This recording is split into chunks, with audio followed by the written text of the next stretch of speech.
Hi, this video will cover how you can set up and use forecasting in Easy Insight.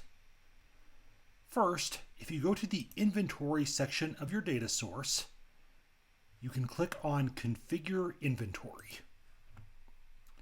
The first thing you need to do here is set how many days of history you want to use when calculating inventory demand.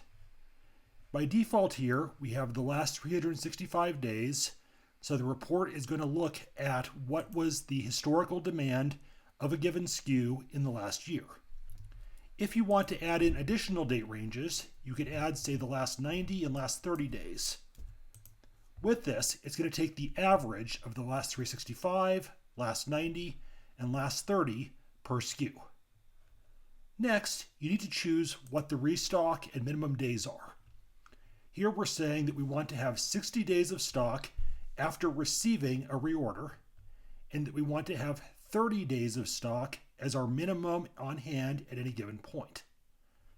You're able to set a default lead time if no other lead time is found or configured, and you can customize how exactly it pulls in the different lead times.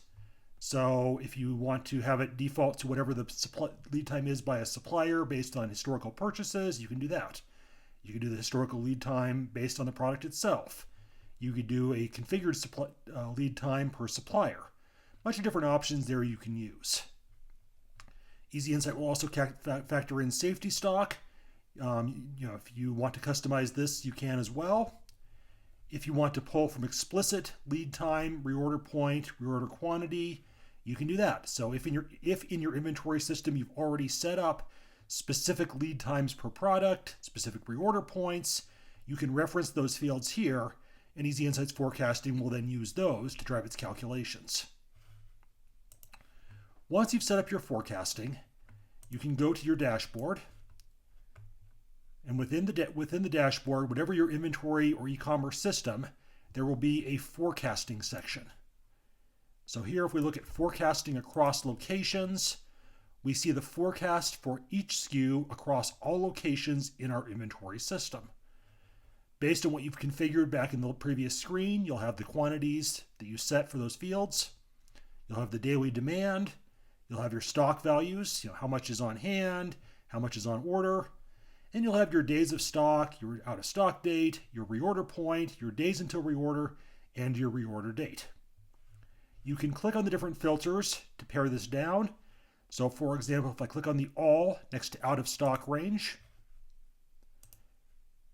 or if I do it on reorder range, then if we do 0 days until reorder, it shows us the products which are currently outstanding for reorders. We could filter it based on supplier. So if we only want to look at the products for a given supplier, we can do that. If you want to customize the values or just dig in for more information, you can click on Configure Forecasting. Within this screen, we can see what drove the demand for that product across different time periods. So in this case, because it's a component, we can see what the finished good was that was actually sold in each month. And below, we can customize the configuration for the SKU. So if we want to set custom reorder levels for the SKU, we can customize them here. If we want to set explicit reorder points and reorder quantities, we can do that. And we can even customize it per location. So if we want to set certain values for a given location, we can do that here. Assuming your integration supports locations, you can also look at data by location.